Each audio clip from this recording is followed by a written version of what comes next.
guys, we're gonna shoot this beautiful 81 Z28. Now, this is a friend of ours. She has a bunch of really cool Camaros. She has 6. She has 2 81s, the Z28 and an 81 Berlinetta. She has 2 IROCs. She has a 4th gen in that special edition red with silver, and she has a newer ZL1 in orange. So this is awesome. But what's cool about this car is all original. It's got 19,000 original miles. Now, there is a little bit of paint issues, but again, that was factory from GM. I mean, the paint is, some of the clear coat's fading a little bit, but I love this combination.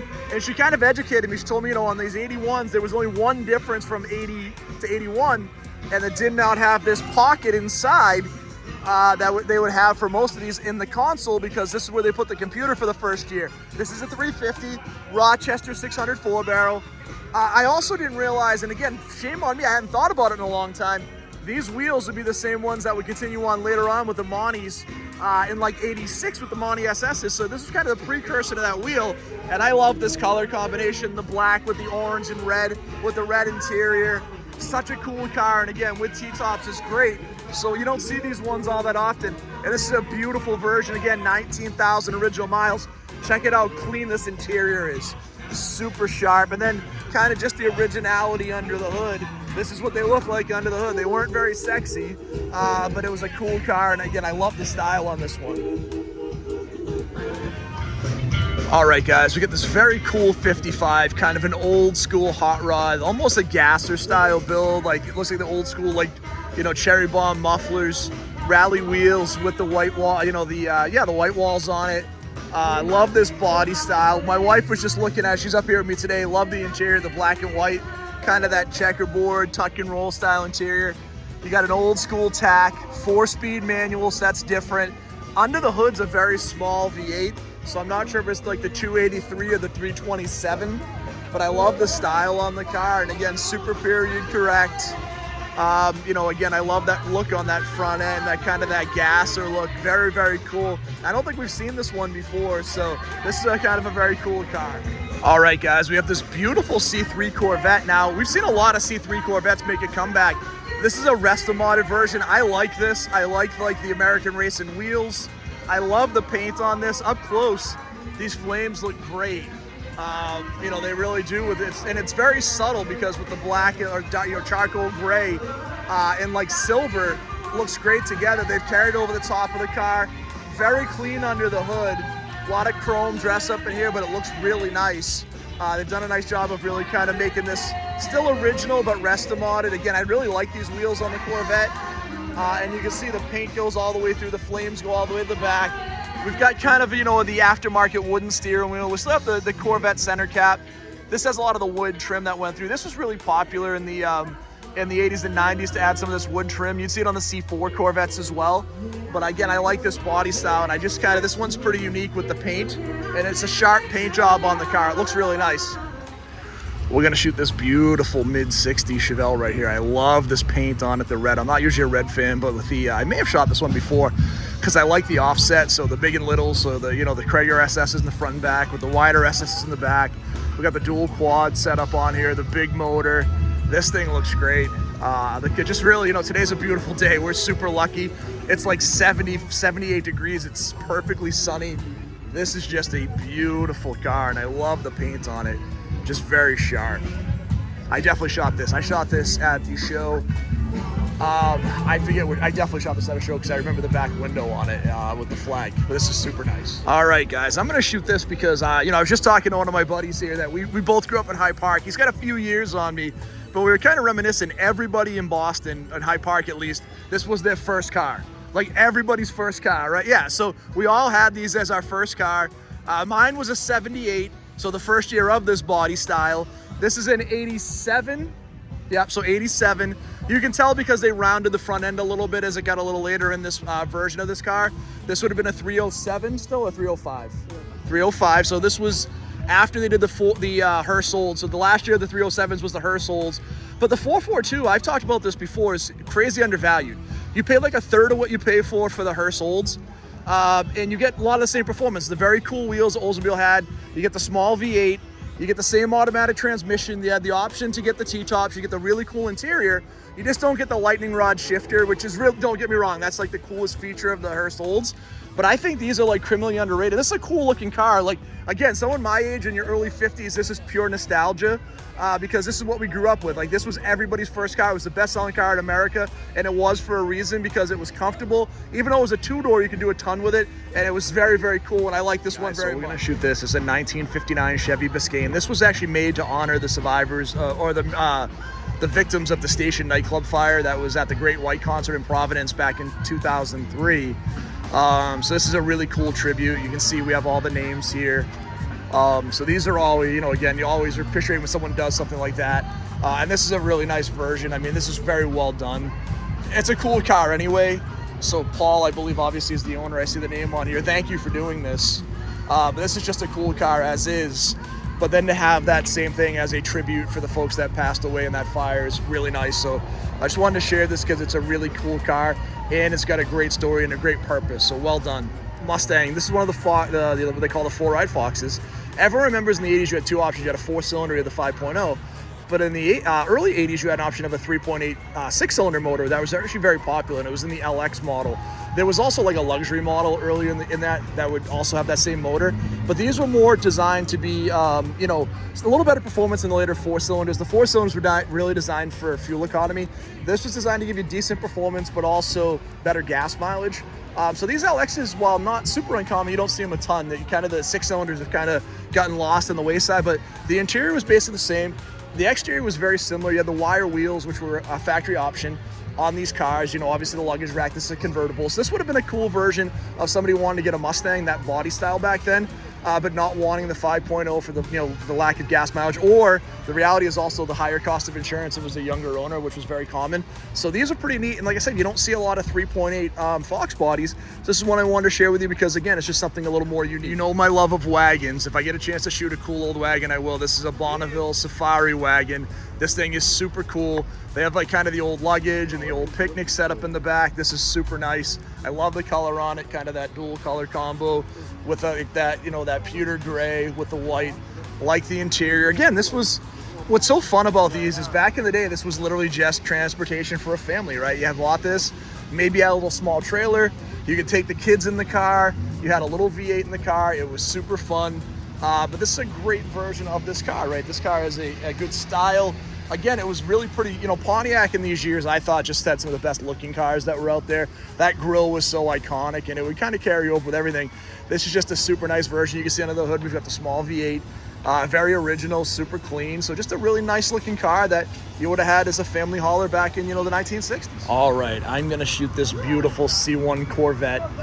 We've talked about the C1s a lot. This is maybe my favorite style of the C1 because this one still had the different cove color. So like 62, which was in the last year, you couldn't do the body color cove anymore. It was one solid color.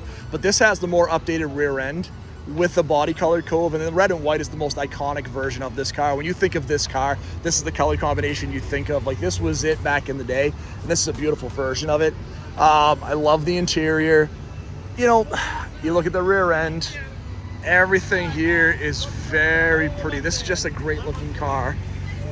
So yeah, these I love. Again, these C1s are some of my favorite, and this is a beautiful version of it with that body color. And again, I love this rear end on this version of the car. Super sharp. Cool old hot rod, right? So when you take a look at this, we got the blower, the dual quads, the red, white, and blue paint job with the flames, 1941 Chevrolet. Again, with the Krieger SS's, the big and littles.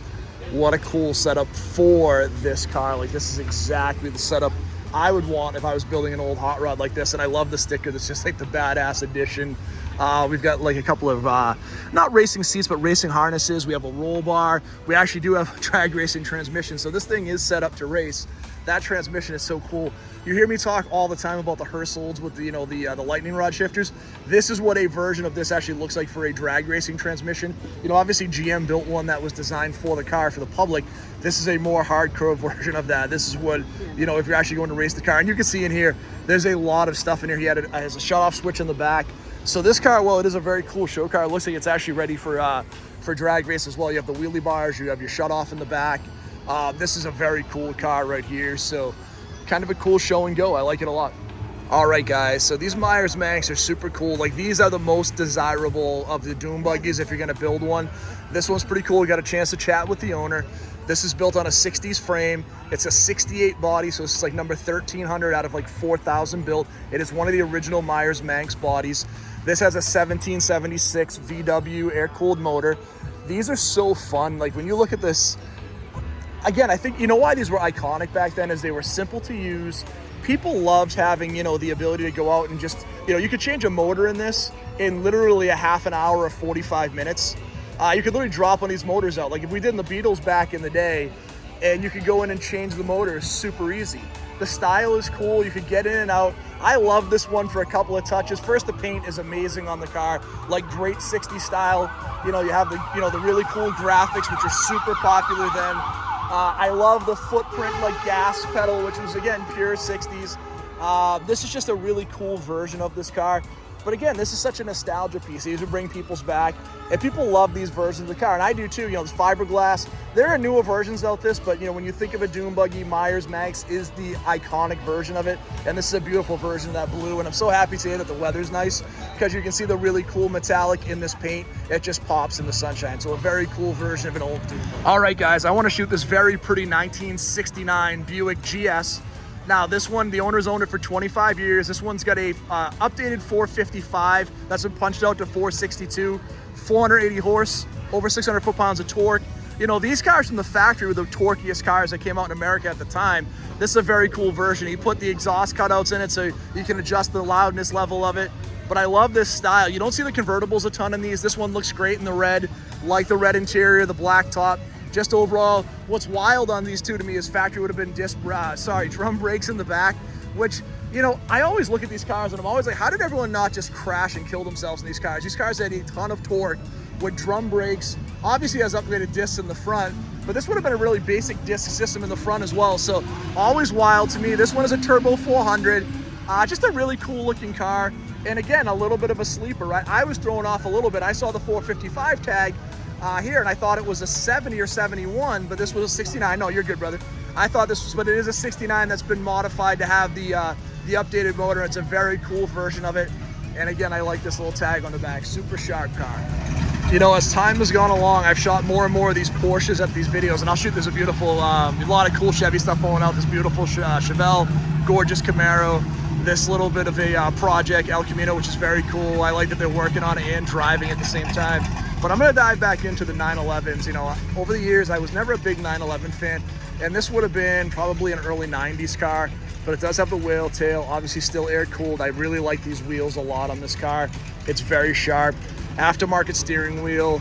I think it's aftermarket gauges too. Those don't look like the original factory Porsche gauges on this. But it's a nice version of this car, and again, these wheels look great. I think these came off of like the 968 later on. It was like that turbo twist wheel that Porsche had, which is a really good looking wheel on this car. A lot of these would have been more like a Futch wheel, but I like these wheels quite a bit. The only thing that stinks on these, and we talked about it before, is obviously they had the bumperettes. This was kind of enforced. In the European versions, you wouldn't have those little bumperettes that would kind of mess up the flow of the car, but it's still really pretty, and I have really kind of fallen, you know, a lot more. I like these 911s a lot more than I did in the past. And I did want to shoot this Malibu. This is kind of giving me like a crazy heavy Chevy vibe. You know, in the early 70s, they had this whole heavy Chevy thing, this whole movement where you could get like these real basic Chevelles or Malibus, and they would give you some of these cool graphics with like the blacked out wheels. This is completely giving me that vibe. I like it a lot. I like the paint. I like the, you know, the black vinyl top. This again is for a Chevelle, is pretty much a sleeper. I love the back end. The taillights look great. So this is a very cool version of this car as well. And I like it quite a bit. I think it's very cool. What a pretty car here. 66 Chevelle SS, 396. Krager SS's, redline wheels in silver with the black top. Again, convertible Chevelles are not super common. This is a manual car, so you can see we've got, I don't know if it's a 3 or 4 speed, black interior, real basic interior. You know, it's interesting, and this is a real SS. As they would go along, they would separate the gauges, and the gauges would have that, you know, in the 70 and 71 and 72, they would have the different SS gauges versus the bar speedometer.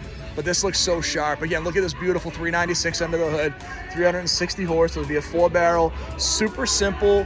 You know, he's even got the old school like Delco battery, power steering, power brakes in the car. So just a very cool version of a beautiful 66 Chevelle in a really nice color, and that subdued silver. All right, we're gonna give GM a little more love here too. So we have this gorgeous GSX. So we shot that GS. This is a stage 1 455. This would have been that 510 foot-pounds of torque. Love this color, the black with the gold stripe going right over to the spoiler on the car. The factory Buick wheels. This one is an automatic with the shopping basket style shifter. Buick would have been a little more upmarket, so you can see the little bit of separate gauges, a little bit of wood trim. What a pretty car, and I love that this one has the hood tack. The hood tacks were pretty common in the 60s and early 70s. It was just a really cool version to take the gauge out of the car, but also put that front and center, right? If you're racing the car, you need to know what you're at from what you're spinning from an RPM standpoint, so you don't blow up the motor.